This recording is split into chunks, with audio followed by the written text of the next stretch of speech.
ದಯವಿಟ್ಟು ನನ್ನ ಕ್ಷಮಿಸ್ಬೇಡು. ಏನು ನಡೀತಿದೆ ಅಂತ ನನಗೆ ಅರ್ಥ ಆಗ್ತಿದೆ, ಆದರೆ ನಾನು ಏನು ಮಾಡೋ ಸ್ಥಿತಿನಲ್ಲೂ ಇಲ್ಲ. ನಮ್ಮವರೇ ನದಿ ನೀರಲ್ಲಿ ತೇಲು ಹೋಗ್ತಾ ಇದ್ರು. ನಾವು ಏನೂ ಮಾಡೋಕ್ಕಾಗದೆ ದಡದಲ್ಲಿ ನಿಂತು ಕರಳು ಕಿತ್ತು ಹೋಗೋ ಥರ ಕೂಗ್ತಾರಲ್ಲ, ಆ ಥರ ಕೂಗಬೇಕು ಅಂತ ಅನ್ನಿಸ್ತಿದೆ. ಆದರೆ ನನಗೆ ಆ ಥರ ಕೂಗಕ್ಕೂ ಸ್ವಾತಂತ್ರ್ಯ ಇಲ್ಲ. ನಾನು ನಿನ್ನ ಬಗ್ಗೆ ಕಂಪ್ಲೇಂಟ್ ಹೇಳ್ತಿಲ್ಲ ಅಮ್ಮ.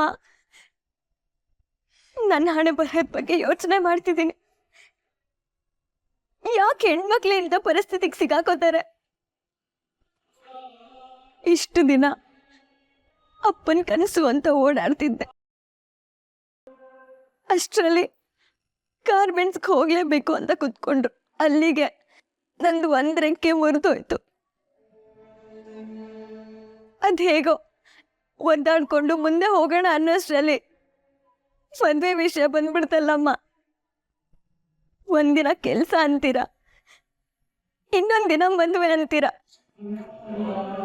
ನಾವು ಹೆಣ್ಮಕ್ಳು ನೀವು ಹೇಳ್ದಾಗೆ ಭಾವನೆಗಳನ್ನ ಬದಲಾಯಿಸ್ಕೊಂಡು ನೀವು ಕುಣ್ಸೋ ಥರ ಕುಣಿಬೇಕಾ ಅಮ್ಮ?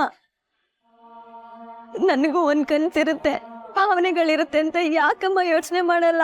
ಈ ಪ್ರಶ್ನೆನ ನನಗೆ ನಾನೇ 100 ಸತಿನಾದರೂ ಕೇಳ್ಕೊಂಡಿದ್ದೀನಿ, ಆದರೆ ಇನ್ನೂವರೆಗೂ ಉತ್ತರ ಸಿಕ್ಕಿಲ್ಲ. ಒಂದು ಚಿಕ್ಕ ಆನೆ ಮರಿಗೆ ಒಂದು ಚಿಕ್ಕ ಸರಪಳಿ ಕಟ್ಟಿ ಅಭ್ಯಾಸ ಮಾಡಿಸಿರ್ತಾರೆ. ಅದಕ್ಕೆ ಅದರಿಂದ ಬಿಡಿಸ್ಕೊಳಕ್ ಆಗಲ್ಲ ಅನ್ನೋ ನಂಬಿಕೆ ಬಂದ್ಬಿಟ್ಟಿರುತ್ತೆ. ಅದು ದೊಡ್ಡದಾದ್ಮೇಲೂ ಯಾವತ್ತೂ ಬಿಡಿಸ್ಕೊಳಕ್ ಪ್ರಯತ್ನ ಪಡಲ್ಲ. ಅಂತ ಸ್ಥಿತಿನಲ್ಲಿ ನಾನಿದ್ದೀನಿ. ಯಾವುದೋ ಅಸಹಾಯಕ ಸ್ಥಿತಿನಲ್ಲಿ ಮದುವೆ ಆಗ್ಬಿಟ್ಟೆ. ಮದುವೆ ಆದ ತಕ್ಷಣ ನನ್ನ ಧ್ವನಿನ ನಾನು ಕಳ್ಕೊಂಡ್ಬಿಟ್ಟೆ. ಈ ಮಾತನ್ನ ನಾನು ಒಂದು ಹೆಣ್ಣಾಗಿ ಹೇಳ್ತಿದ್ದೀನಿ ಆರಾಧನಾ. ನೀನು ಏನು ಅನುಭವಿಸ್ತಾ ಇದೀಯೋ ಅದನ್ನೆಲ್ಲ ನಾನು ಒಂದು ಹೆಣ್ಣಾಗಿ ಅನುಭವಿಸಿದ್ದೀನಿ. ಇದೆಲ್ಲ ಗೊತ್ತಿರೋದಕ್ಕೆ ಅಲ್ವಾ ಅವತ್ತು ನಿನಗೆ ಮನೆ ಬಿಟ್ಟು ಹೋಗು ಅಂತ ಹೇಳಿದ್ದು. ನಿನಗೆ ಸರಪಳಿ ತುಂಡು ಮಾಡ್ಕೊಳ್ಳೋ ಅವಕಾಶ ಇತ್ತು, ಆದ್ರೆ ನನ್ನ ಮಾತೇ ಕೇಳಿಲ್ಲ. ಮನೆ ಬಿಟ್ಟು ಹೋಗೋದೇ ಸಮಸ್ಯೆಗೆ ಪರಿಹಾರ ಅಲ್ಲ ಅಮ್ಮ. ಈ ಮನೇಲಿ ಇದ್ಕೊಂಡೆ ನಮಗ್ ಬೇಕಾಗಿದ್ದು ಪಡ್ಕೊಳಕ್ಕಾಗಲ್ವಾ? ಈ ಮನೆ ಅಷ್ಟೊಂದು ಕೆಟ್ಟು ಹೋಯ್ತಾ? ಮದ್ವೆ ಹೇಗೆ ನಿಲ್ಲಿಸ್ಬೇಕು ಅಂತ ಯೋಚನೆ ಮಾಡ್ಬೇಕಮ್ಮ.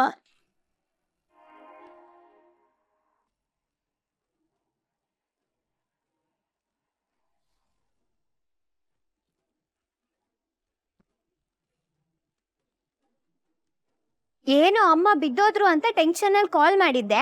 ಇವಾಗ ಅಮ್ಮ ಸರಿ ಹೋದ್ರು ತಾನೆ? ಕೆಲ್ಸಕ್ಕೆ ಹೋಗಲ್ವಾ ನೀನು?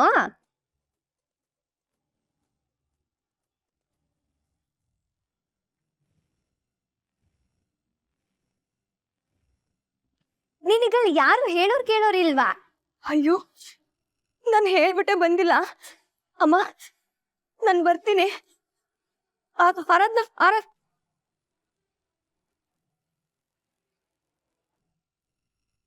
ಅವರು ರಾಜ್ ಬಗ್ಗೆ ಎಲ್ಲ ಯಾಕೆ ಮಾತಾಡ್ಬೇಕಿತ್ತು? ಇದರಿಂದ ಮನೆಯವ್ರ ಮೂಡ್ ಹಾಳಾಗುತ್ತೆ ಅಂತ ನಿನಗೆ ಗೊತ್ತಿಲ್ವಾ ಸ್ಯಾಂಡಿ?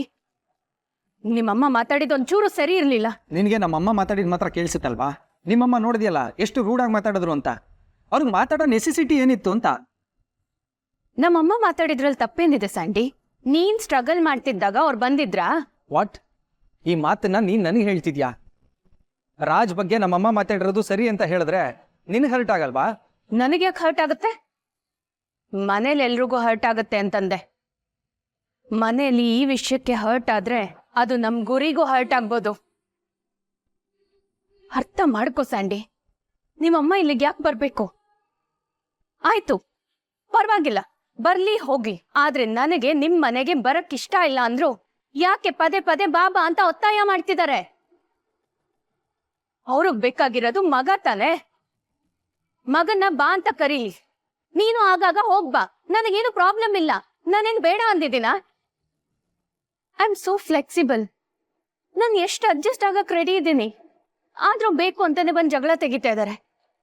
ಇದರಿಂದ ನಮ್ ನೆಮ್ಮದಿ ಹಾಳು ಮಾಡ್ತಿದ್ದಾರೆ ಅಂತ ಪ್ರೂವ್ ಆಗ್ತಿಲ್ವಾ? ಇದರಿಂದ ಏನು ಪ್ರೂವ್ ಆಗುತ್ತೆ ಅಮ್ಮೋ? ನೀನು ಸುಮ್ಮನೆ ಯಾವ್ಯಾವುದೋ ವಿಷಯನ ಎಲ್ಲೆಲ್ಲಿಗೋ ತೊಗೊಂಬಂದು ಯಾವ್ಯಾವುದಕ್ಕೋ ಲಿಂಕ್ ಮಾಡಿ ಇನ್ನೇನೋ ಪ್ರೂವ್ ಮಾಡೋಕೆ ಹೋಗ್ಬೇಡ. ಯಾವ ಮಾತಿಂದ ಏನು ಕನ್ಕ್ಲೂಷನ್ ಬೇಕಾದರೂ ತೆಗಿಬೋದು. ಈ ಥರ ಸುಮ್ಮನೆ ಬೇರೆಯವ್ರನ್ನ ಜಡ್ಜ್ ಮಾಡಬಾರ್ದು. You know what, there is always 2 stories behind an incident. ಎರಡಲ್ಲ ಸ್ಯಾಂಡಿ, ಪ್ರತಿ ಮಾತಿನಿಂದೆ 100 ಕತೆ ಇರುತ್ತೆ. ಅದ್ರಲ್ಲಿ ನಮ್ಗೆ ಯಾವ್ದು ಬೇಕೋ ಅದನ್ನ ತಗೋಬೇಕು, ಕಲಿಬೇಕು. ಇವಾಗ ಅವ್ರು ನಿನ್ ಬಗ್ಗೆ ಸೆಂಟಿಮೆಂಟ್ ತೋರಿಸ್ತಾ ಇದ್ದಾರೆ, ಮೊದ್ಲಿರ್ಲಿಲ್ವಾ? ನಮ್ಮಮ್ಮ ಹೇಳಿರೋದು ಅದನ್ನೇ, ಆದ್ರೆ ಅದು ನಿನಗೆ ಅರ್ಥ ಆಗ್ತಿಲ್ಲ. ನಾನ್ ನಿನ್ಗೋಸ್ಕರ ಏನೆಲ್ಲ ಮಾಡಿಲ್ಲ ಅದನ್ನ ನೀನ್ ನೆನ್ಪಿಡ್ಕೋಬೇಕು. ಆದ್ರೆ ಇವಾಗ ಬಂದಿರೋ ನಿಮ್ಮ ಅಮ್ಮನ ಬಗ್ಗೆ ಸಾಫ್ಟ್ ಕಾರ್ನರ್ ತೋರಿಸ್ತಿದ್ಯಾ. ನಿಮ್ಮ ಅಮ್ಮನ ಹಿಂದೆ ಹೋದ್ರೆ ನಮ್ ಕೆರಿಯರ್ ಏನಾಗುತ್ತೆ ಅಂತ ಯೋಚನೆ ಮಾಡಿದ್ಯಾ?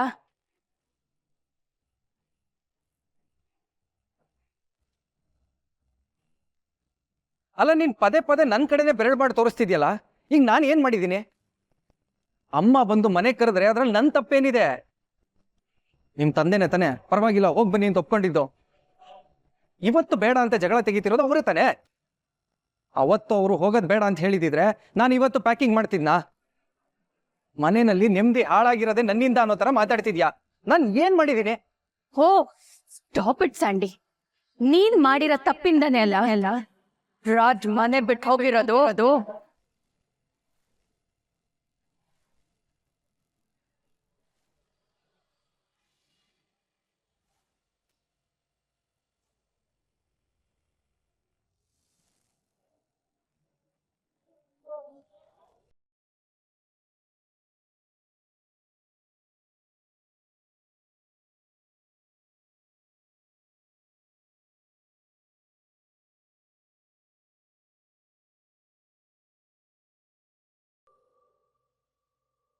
ಏನಾಯ್ತು? ಯಾರಿದ್ರು? ಗೊತ್ತಿಲ್ಲ ಸ್ಯಾಂಡಿ. ಈ ವಿಷಯನೆಲ್ಲ ನಾವು ಮನೇಲಿ ಮಾತಾಡೋದು ಬೇಡ. ನಾವು ಹುಷಾರಾಗಿರ್ಬೇಕು. ಯಾರೋ ನಮ್ಮ ಮಾತು ಕೇಳಿಸ್ಕೊಂಡಿದ್ದಾರೆ.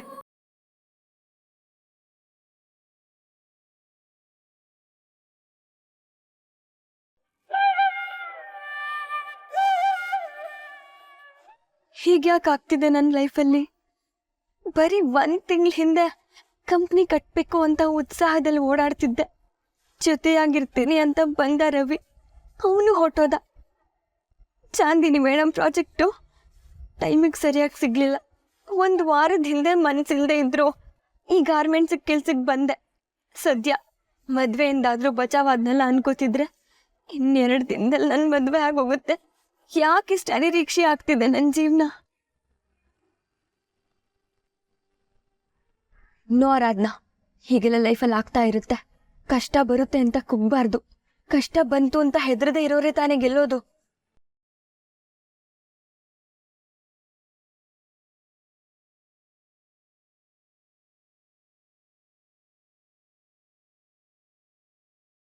ಮೇಡಮ್ ಬಂದ್ರಾ? ಕಾಫಿ ಟೀ ಏನಾದರೂ ತರಿಸ್ಲಾ? ನೀವು ಬಂದಿದ್ದು ನಮಗೆ ಗೊತ್ತಾಗಿಲ್ಲ ಮೇಡಮ್, ಸಾರಿ. ಯಾಕಂದ್ರೆ ನೀವು ಬರೋದು ಯಾವಾಗ ಹೋಗೋದು ಯಾವಾಗ ನಮ್ಗೊಂದು ಗೊತ್ತಾಗ್ತಾ ಇಲ್ಲ. ಇದು ನಿಮ್ಮದೇ ಆಫೀಸು, ನಿಮಗೆ ಬೇಕಾದಾಗ ಬನ್ನಿ ಬೇಕಾದಾಗ ಹೋಗಿ, ಏನೂ ತೊಂದರೆ ಇಲ್ಲ. ಆದರೆ ಟೈಮ್ ಸರಿಯಾಗಿ ಕಾಫಿ ತಿಂಡಿ ಎಲ್ಲ ಕೇಳ್ತಾ ಇರಿ, ಸಪ್ಲೈ ಮಾಡ್ತೀವಿ. ನೀವು ಚೆನ್ನಾಗಿರೋದು ಮುಖ್ಯ. ಸರ್, ಅದು ಗಾರ್ಮೆಂಟ್ಸಲ್ಲಿ ಎಲ್ಲರೂ ಕೆಲಸ ಕರೆಕ್ಟಾಗಿ ಮಾಡ್ತಿದ್ದಾರಾ? ಅಕೌಂಟ್ ಸೆಕ್ಷನ್ ಕಡೆ ಏನಾದರೂ ಹೋಗಿದ್ರಾ? ಲೆಕ್ಕ ಎಲ್ಲ ಕರೆಕ್ಟ್ ಆಗಿದೆಯಾ? ನಮ್ಮಿಂದ ಏನಾದರೂ ತಪ್ಪಾಗಿದ್ರೆ ದಯವಿಟ್ಟು ಹೇಳಿ ಮೇಡಮ್, ತಿದ್ಕೋತೀವಿ. ಯಾಕಂದ್ರೆ ನಿಮ್ಮಂಥವ್ರ ಗೈಡೆನ್ಸ್ ನಮಗೆ ಬೇಕೇ ಬೇಕು. ಸರ್, ನೀವು ಹೇಳ್ತಿರೋದು ನನಗೆ ಅರ್ಥ ಆಗ್ತಿದೆ. ಅದೇನಾಯ್ತು ಅಂದ್ರೆ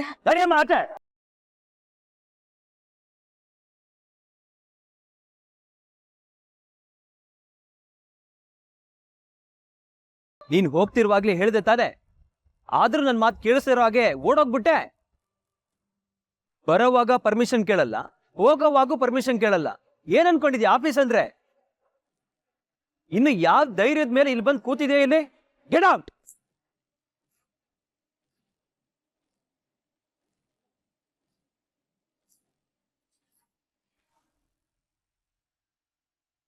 ಅಕ್ಕ, ನಾನೇ ಮಾತಾಡ್ತಾ ಇದ್ದೆ, ಆದ್ರೆ ಸುಮ್ನೆ ಯಾಕೆ ಮಾತಿಗೆ ಮಾತು ಬೆಳೆಯುತ್ತೆ ಅಂತ ಸುಮ್ನಾಗ್ಬಿಟ್ಟೆ. ಸುಮ್ಮನೆ ಇರೇ ಕಾಂಚನ, ಏನು ಸರಿಯಾಗಿ ಮಾತಾಡಕ್ಕೆ ಬರಲ್ಲ ಅಂತ ಎಲ್ರಿಗೂ ಗೊತ್ತು.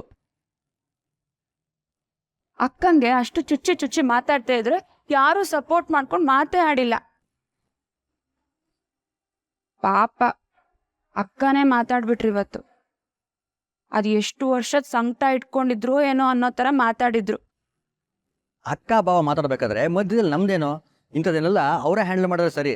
ಅದಕ್ಕೆ ನಾನು ಸುಮ್ಮನೆ ಇದ್ದಿದ್ದು. ಹೋಗ್ಲಿ ಬಿಡಿ, ನಾನು ಮಾತಾಡಿದ್ದು ತಪ್ಪೆ. ಮಗ ಸೊಸೆ ಮನೆಗೆ ಬರ್ತಾ ಇಲ್ಲ ಅಂದಮೇಲೆ ಅವ್ರಿಗೂ ಕೋಪ ಬಂದಿರುತ್ತಲ್ವಾ, ಅದಕ್ಕೆ ಅವರು ಮಾತಾಡಿರ್ತಾರೆ. ಆದರೆ ನಮ್ಮ ಸಮಸ್ಯೆ ನಾನು ಹೇಳ್ಕೊಂಡ್ಮೇಲೆ ಅವ್ರು ಪದೇ ಪದೇ ನಮ್ಮ ಮೇಲೆ ಆರೋಪ ಮಾಡಿದ್ರೆ ನನಗೂ ಕೋಪ ಬರುತ್ತಲ್ವಾ. ಏನೇ ಆಗಲಿ, ಅವ್ರ ರಾಜ್ ಬಗ್ಗೆ ಹಾಗೆಲ್ಲ ಮಾತಾಡಬಾರ್ದಾಗಿತ್ತು. ಸಂಜೆ ಹೊತ್ತು ಮಗನ ಬಗ್ಗೆ ಹಾಗೆಲ್ಲ ಶಾಪ ಹಾಕೋ ರೀತಿಲಿ ಮಾತಾಡ್ಬಿಟ್ಟು ಹೋದ್ರು. ಸಾವಿತ್ರಿ, ನೀನು ಅದನ್ನೆಲ್ಲ ಮನಸ್ಸಿಗೆ ಹಚ್ಕೋಬೇಡ. ಯಾರೋ ಇನ್ನೊಬ್ಬರಿಗೆ ಶಾಪ ಹಾಕೋದ್ರಿಂದ, ಇನ್ನೊಬ್ಬರಿಗೆ ಕೇಡು ಬಯಸೋದ್ರಿಂದ ಏನಾದರೂ ಕೆಡಕಾಗುತ್ತೆ ಅನ್ನೋದಾಗಿದ್ದಿದ್ರೆ ಸಮಾಜ ಹೀಗಿರ್ತಿರ್ಲಿಲ್ಲ.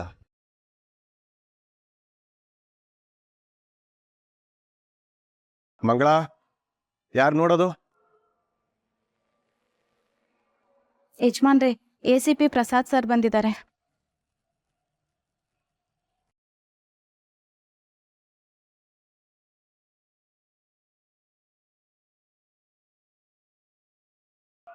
ಇವ್ರು ಯಾಕೆ ಬಂದರು ಈಗ?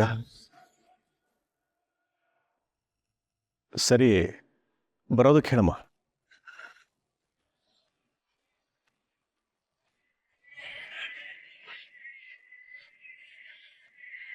ಓ ಪ್ರಸಾದ್, ಬನ್ನಿ ಕೂತ್ಕೊಳ್ಳಿ. ಏನು ಹೀಗೆ ಅಪರೂಪ? ತುಂಬ ದಿವಸ ಆಗಿತ್ತಲ್ಲ, ಹೀಗೆ ಹೋಗ್ತಾ ಇದ್ದೆ, ಮಾತಾಡಿಸ್ಕೊಂಡು ಹೋಗೋಣ ಅಂತ ಬಂದೆ. ಸಂತೋಷ.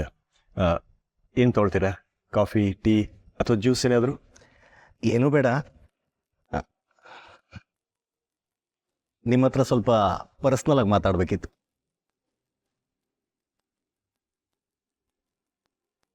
ಪರವಾಗಿಲ್ಲ, ಮಾತಾಡಿ. ಪರ್ಸ್ನಲ್ ಅಂತ ಹೇಳಿದೆ.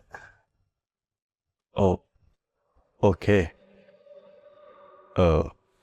ಸ್ವಲ್ಪ ಒಳಗಡೆ ಇರಿ, ಅವು ಪರ್ಸ್ನಲಾಗಿ ಮಾತಾಡಬೇಕಂತೆ.